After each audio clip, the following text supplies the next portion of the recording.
Welcome to ஆத்மா. கடவுள் கொடுக்க தயாராக இருந்தால் அதை தடுக்க நினைக்கும் பூசாரிகள் ஊருக்குள்ளே இருக்கத்தான் செய்கிறார்கள். தடுக்க நினைப்பவர்கள் உயர்ந்ததாக சரித்திரம் உண்டா? செல்வியின் தாயார் கொடுத்த வாக்கு, மருதுவுக்கும் செல்விக்கும் திருமணம் முடிக்க வேண்டும் என்ற முடிவு. ஆனால் மாமன் மருது எடுத்த முடிவு செல்வியின் லட்சியத்தை நிறைவேற்றுவதற்கான வாக்குறுதி.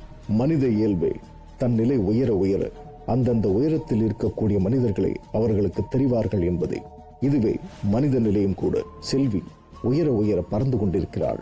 அவளது எண்ணமும் செயலும் தன் ஊரையும் ஊரை சுற்றியேதானே இருக்க வேண்டும். வாருங்கள், செல்வியின் லட்சியத்தோடு நாமும் பயணிக்கலாம்.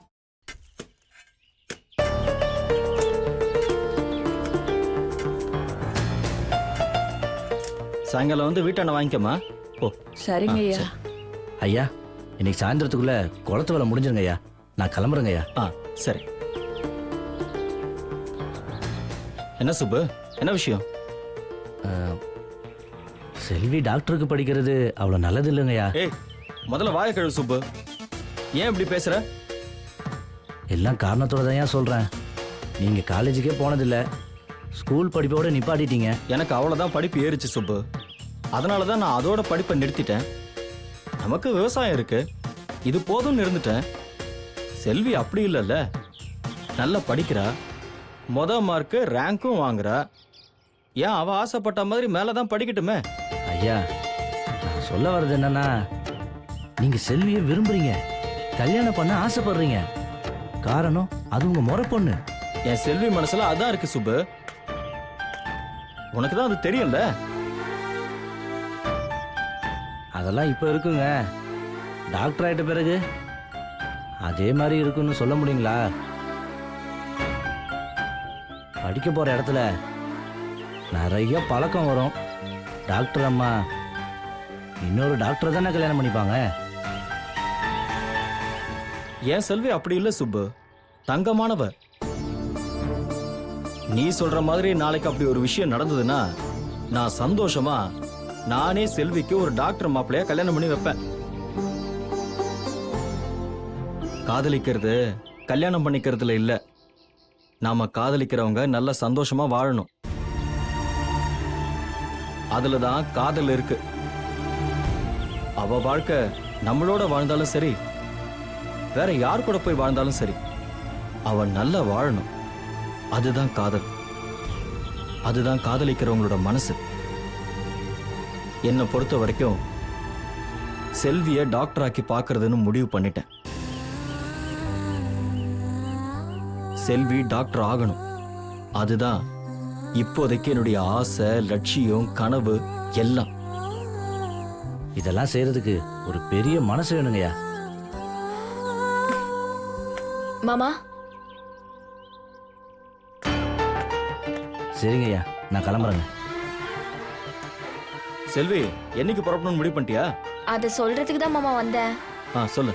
ஆனா அதுக்கு முன்னாடி ஒரு விஷயம் பேசணும். சொல்லு செல்வி. மாமா, நான் இது வரைக்கும் படிச்ச படிப்பு, இப்ப படிக்க போற டாக்டர் படிப்போம் நீங்க கொடுத்த பரிசுதான். நான் எத்தனை ஜென்மம் எடுத்தாலும் இந்த எண்ணம் என் மனசு விட்டு போகாது.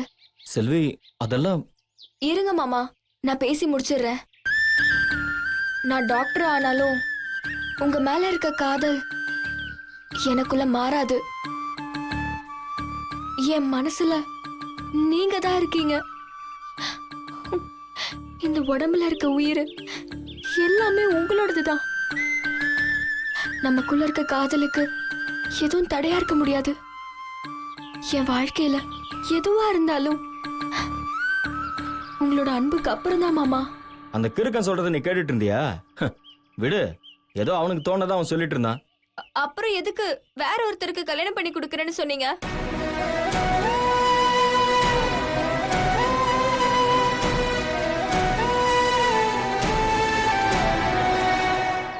தப்புதான், மன்னிச்சிரு. வேணாம்.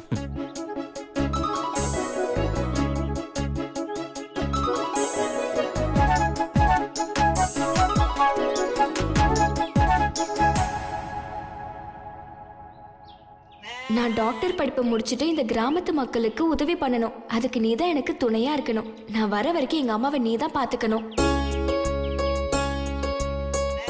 செல்வி நல்லபடியா படிச்சு முடிக்கணும், அவ டாக்டர் ஆகணும், எங்க கல்யாணம் நடக்கணும்.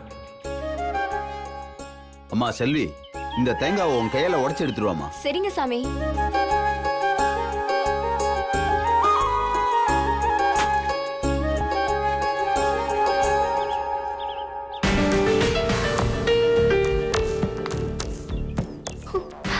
ஐயோ, தேங்காய் வேற அழுகி போயிடுச்சு. இதை வேற அம்மா பார்த்தாங்கன்னா அப்புறம் மனசு வேற கஷ்டப்படுவாங்க.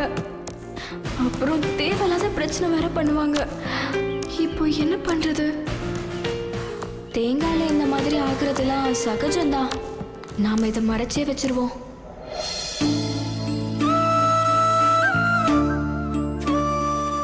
இத பாரு சாமி, இந்த தேங்காய் ரகசியம் நமக்குள்ள மட்டும்தான் இருக்கணும், யாருக்கும் தெரியக்கூடாது. புரியுதா? 5 வருஷம் டாக்டர் படிப்பை முடிச்சிட்டு வந்து உன் வேண்டுதலை செய்யறேன். அது வரைக்கும் உன் சூலாயுதத்துல என் எலுமிச்சை பழம் குத்தியே இருக்கும். சரியா? எங்க அம்மாவை பத்திரமா பாத்துக்கோ. நான் உன்னை நம்பிதான் ஒப்படைச்சிட்டு போறேன். நான் போட்டுமா? என்ன செல்வி, அம்மன் கிட்ட பேசிட்டியா? விடுவேனா மாமா? நல்லா பேசிட்டேன். ஆ, நாங்க போயிட்டு வரோம் சாமி. அம்மா செல்வி, அடுத்த தடவை உன்னை பார்க்கும்போது டாக்டரா தான் பார்க்கணும். கண்டிப்பா பாப்பீங்க சாமி. சரி, பத்திரமா போயிட்டு வாங்க.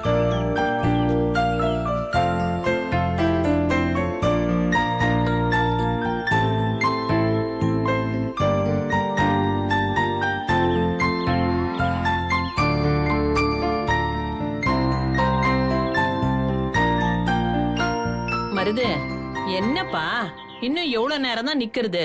பஸ்ஸே வர காணுமே. வரும் த, கொஞ்சம் பொறுங்க, வர நேரம்தான்.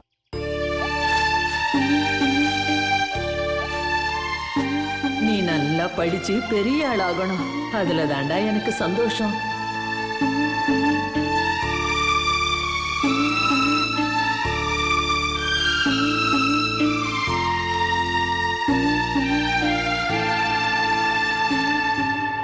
செல்வி, இது வரைக்கும் நீ சின்ன பிள்ளையாவே இருந்துட்ட. இப்ப நீ பெரிய பொண்ணு, பத்திரமா இருக்கணும்மா. அங்க யார் யாரோ வருவாங்க, எல்லார் கூடயும் பழகிட்டு படிச்சு ஜெயிச்சுட்டு வரணும். வாழ்க்கையில இப்பதான் நீ ரொம்ப கவனமா இருக்கணும். உனக்கு நான் சொல்ல வேண்டியதில்ல, நீ நல்ல புத்திசாலி. நீ எங்களுக்கெல்லாம் புத்தி சொல்றவ. சரிம்மா. தம்பி, செல்வி தங்குற இடம்லாம் நல்லா இருக்கும்ல? அதுக்கு தானே நான் செல்வி கூடவே போறேன்.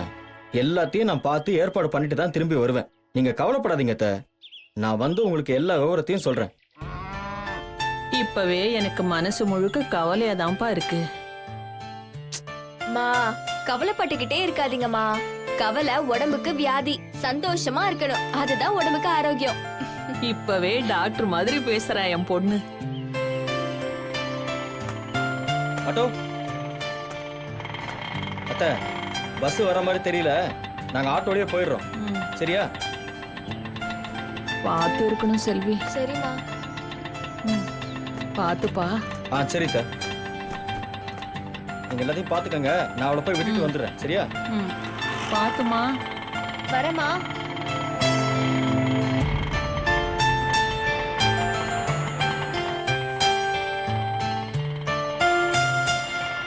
நில்ல செல்வி, போகாத செல்வி. செல்வி போகாத, உனக்கு ஆபத்து இருக்கு செல்வி, போகாத. நில்லு செல்வி. செல்வி போகாத. செல்வி, செல்வி, செல்வி ஆபத்து இருக்கு செல்வி, போகாத. செல்வி ஆபத்து இருக்கு செல்வி, போகாத.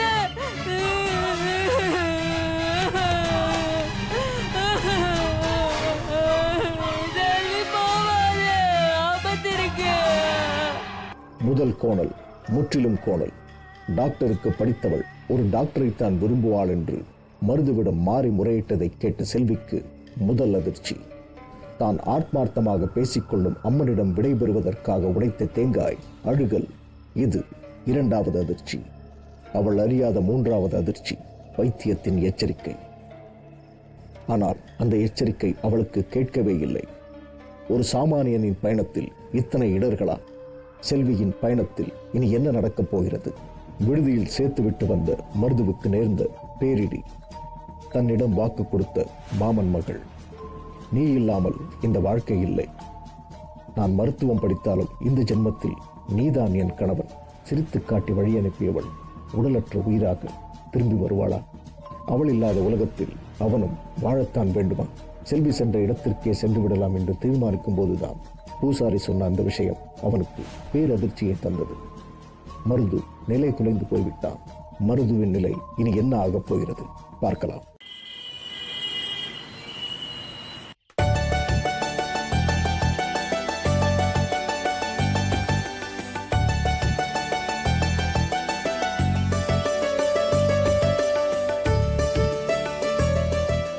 செல்வி, நல்ல வேளை ஹாஸ்டல் ரூம் கிடைச்சிருச்சு. நீ தங்கறதுக்குன்னு காலேஜை விட்டு வெளியே போக வேண்டிய அவசியம் இல்லை. சரிங்க மாமா. நீ சின்ன பிள்ளையில இருந்து இது வரைக்கும் தனியா எங்கேயும் வெளியில போய் தங்கினது இல்ல. இதுதான் முதல் முறை இல்ல? ஆமா மாமா. சரி, பேக் கொடு, பாப்பலாம்.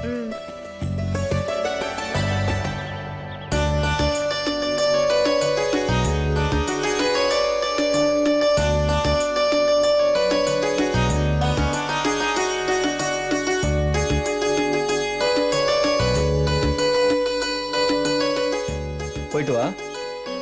இது எப்படி? சரி செல்வி, பாத்துக்கொன்ன. சரி மாமா. உனக்கு என்ன தேவைன்னாலும் தயங்காம என்கிட்ட கேளு. தினமும் உன்னை பார்த்துக்கிட்டே இருந்துட்டு இனிமே உன்னை பார்க்க முடியாதுல்ல? 5 வருஷம் தானே, 5 நாள் மாதிரி போயிடும் மாமா. என் கவனம் படிக்கிறதுல இருந்தாலும் என் மனசு பூரா உங்களையே தான் சுத்தி வரும். சரி, நான் கிளம்புறேன் செல்வி. சரி மாமா.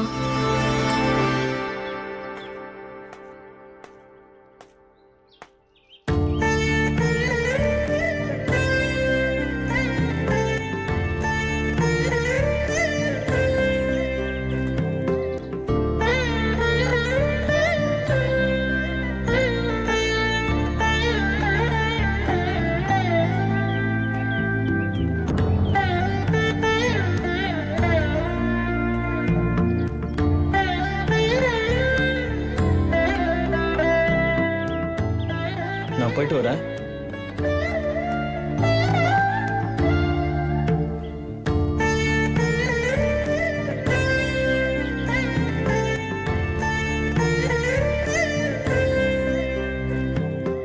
போ. நீ போ.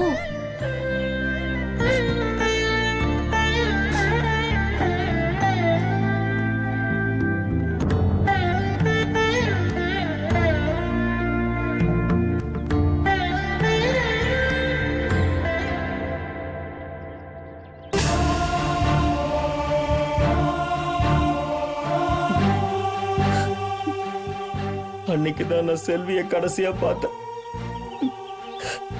அதுக்கப்புறம் அவளை. அழாதீங்க தம்பி. விதி என்னென்னமோ நடந்து போச்சு. நல்லவங்களுக்கு கடவுள் சோதனை கொடுப்பாரு, ஆனா கைவிட மாட்டாருங்கய்யா. உங்க கவலையெல்லாம் போக்குற மாதிரி சீக்கிரமே நல்லது நடக்குங்கய்யா. ஏயா மருது, என்னையா இப்படி பண்ணிட்டீங்களேயா? அழாதீங்கயா. இந்த கிராமத்துல யாருக்கு எது நடந்தாலும் நீங்க தான் ஆறுதல் சொல்லுவீங்க, நீங்க தான் துணை இருப்பீங்க. நீங்களே இப்படி நில குலைஞ்சு போலாமா? தைரியமா இருங்கய்யா.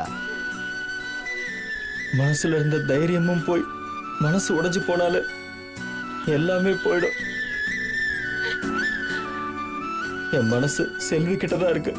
அவ போயிட்டா, என் மனசும் போயிடுச்சு. இப்ப நான் வெறும் சடலம் தான். அப்படியெல்லாம் சொல்லாதீங்கய்யா. இந்த கிராமத்துல இருக்கிறவங்களுக்கு எல்லாம் நீங்க ஒருத்தர் தான் துணையா இருக்கீங்க. உங்களை விட்டா அவங்களுக்கு எல்லாம் யாரு இருக்கா? அடுத்தவங்க விஷயமானாலும் சரி, இல்ல நல்லது கெட்டது எதுவானாலும் சரி, உங்க ஆலோசனைப்படிதான் எல்லாரும் செய்யறாங்க. இந்த மக்களுக்கு உங்களை விட்டா வேற யாரையும் தெரியாது, எதுவும் செய்யவும் தெரியாது. தயவு செஞ்சு மனசை பலப்படுத்துங்கய்யா. அம்மா உங்க மேல கருணை வச்சிருக்கா, கவலைப்படாதீங்கய்யா. அந்த அம்மன் கோயிலுக்கு வந்து செல்வி வேண்டிட்டு தானே போனா. அந்த செல்வி அம்மன் காப்பாத்தலையே, கை விட்டுடுச்சு. நீங்க நினைக்கிறது தப்பு தம்பி. உங்ககிட்ட ஒரு விஷயம் சொல்ல மறைச்சிட்டேன்.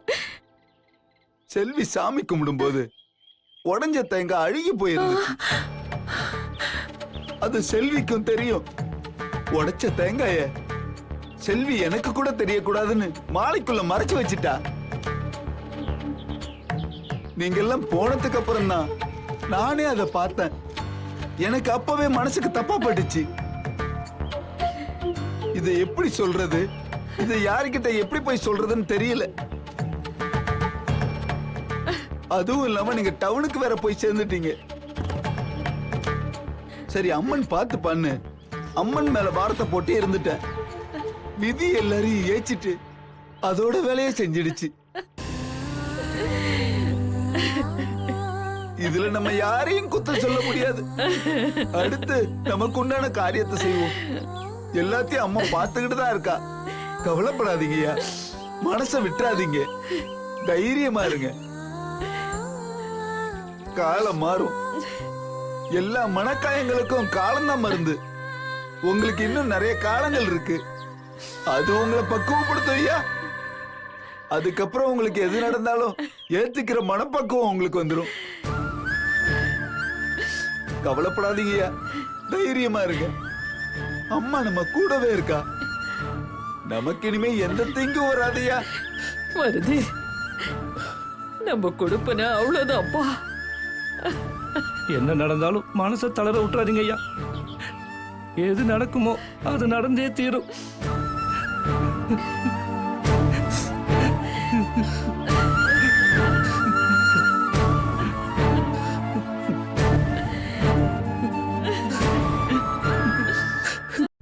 மனிதர்களின் வாழ்வியலில் பூஜைகளும் புனஸ்காரங்களும் அவர்களை அடுத்த கட்டத்திற்கு எடுத்துச் செல்ல சமிக்ஞை காட்டும் செயல்களே.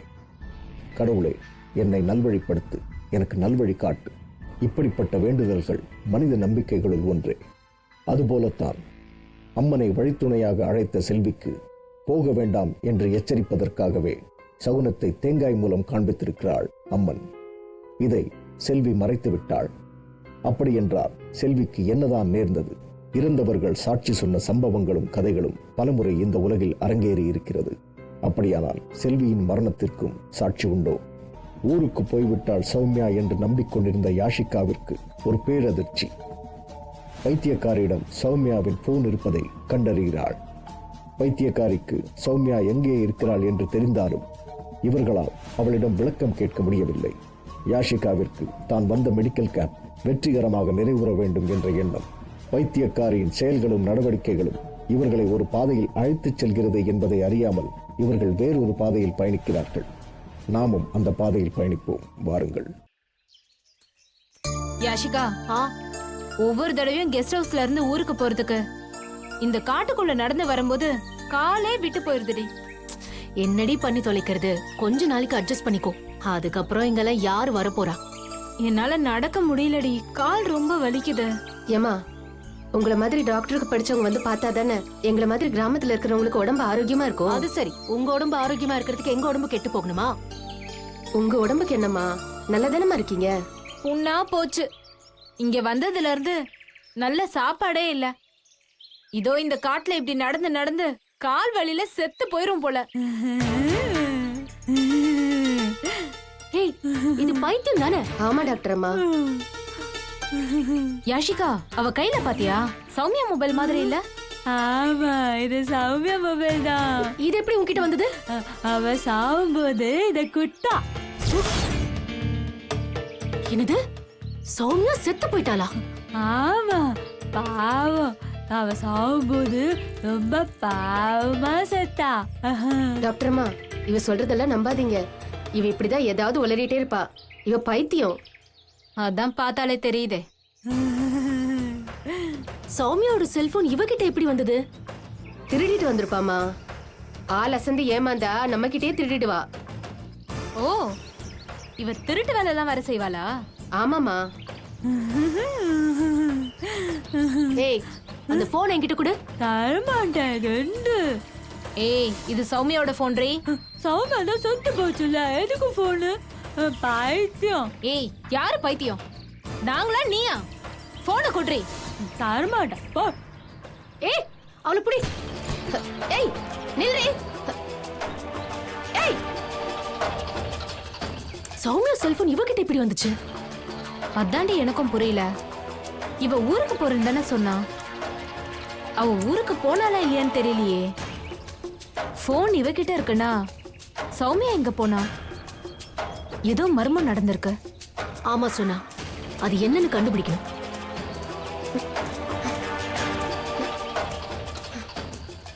அம்மா அவளை பிடிக்கவே முடியலம்மா. ச்சே. ஏய் சோனா, நீ போய் பேஷண்ட்ஸை பார்த்துக்கிட்டு இரு.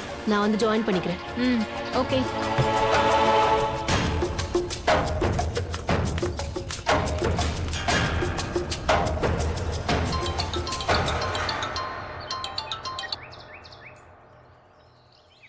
என்ன யாஷிகா, மெடிக்கல் கேம்ப்ல எப்படி போயிட்டு இருக்கு? ஃபைன். நீங்க 3 பேரும் எப்படி ஃபீல் பண்றீங்க? இங்க நாங்க 2 பேர் தான் இருக்கோம். சௌமியா அங்க கூட இல்ல. ஏன் சௌமியா எங்க போனா? வேற கேம்ப் போயிட்டாலோ? இல்ல ஹர்ஷா, அவ கோச்சுக்கிட்டு போயிட்டா. ஏன்? அவளுக்கு லவ்லயும் பிரச்சனை, வீட்லயும் பிரச்சனை. இந்த இடம் வேற அவளுக்கு செட் ஆகல. அதான் எங்க கிட்ட சொல்லாம கோச்சுக்கிட்டு போயிட்டா அவ பாட்டுக்கு. எங்க போனான்னு தெரியுமா? அவ அம்மா வீட்டுக்கு தான் போயிருப்பா. அவ அங்க இல்லையே. நேத்து கூட அவ வீட்டுக்கு தான் போயிட்டு வந்தேன். அவ வீட்ல இருக்கிறவங்க எல்லாம் உன் கூட தான் இருக்கான்னு நினைச்சிட்டு இருக்காங்க. அவ இங்க இருந்து போய் 3 நாள் ஆகுதே ஹர்ஷா. அவ இங்கேயும் வரேன்னா எங்க போயிருப்பா? ஒருவேளை அவ லவர் கூட எங்கேயாவது போயிருப்பாளோ? அப்படியா? ஷூரா தெரியுமா உனக்கு? எங்க கிட்ட அப்படிதான் சொல்லிக்கிட்டு இருந்தா. அவங்க வீட்ல அவ லவ் மேட்டர் தெரிஞ்சிருச்சுன்னு நினைக்கிறேன். போன்ல வேற ஏதோ சண்டை போட்டுக்கிட்டே இருந்தா. அதை வச்சுதான் சொல்றேன். சரி, அப்ப நீங்க 2 பேரும் நல்லபடியா மெடிக்கல் கேம்பை முடிச்சிட்டு வாங்க. சரி ஹர்ஷா, நான் இந்த மெடிக்கல் கேம்ப் முடிச்சிட்டு வந்து அதுக்கப்புறம் நான் உனக்கு ஃபோன் பண்றேன். ஓகேவா? ம் ஓகே யாஷிகா, பை. பை.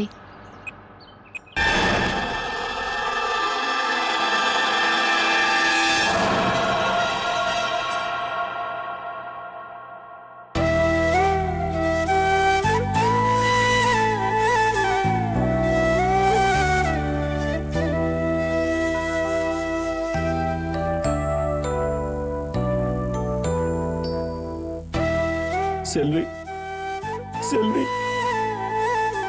உன்னை விட்டு பிரிஞ்சு வாழ்ற மனநிலையில நான் இல்ல செல்வி. நீ இல்லாம என்னால வாழ முடியாது செல்வி. என்னையும் கூட கூப்பிட்டுக்கோ செல்வி. நான் உன்னை பார்க்கணும், நான் உன்கிட்ட பேசணும் செல்வி. நீ இல்லாத இந்த உலகம் எனக்கு வேண்டாம் செல்வி. என் மனசு உனக்கு புரியலையா? என் காதல் உனக்கு புரியலையா? என் வேதனை உனக்கு புரியலையா செல்வி?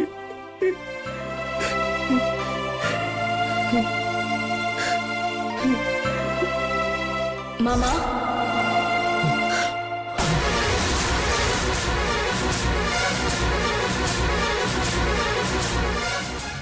ஊரில் நடக்கும் விஷயங்களை எல்லாம் தன் காதலன் ஹர்ஷவர்தனிடம் முறையிடுகிறாள் யாஷிகா. ஆனால் சென்ற வேலையை சரியாக செய்துவிட்டு திரும்பும்படி ஆறுதல் கூறுகிறான் ஹர்ஷா.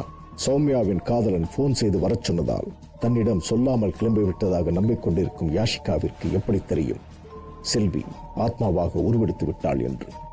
ஒவ்வொரு ஊரிலும் ஒவ்வொரு தெருவிலும் ஆத்மாக்கள் தனக்கு நேர்ந்த கொடுமைகளை சுமந்து கொண்டு காத்துக் கொண்டிருக்கிறது.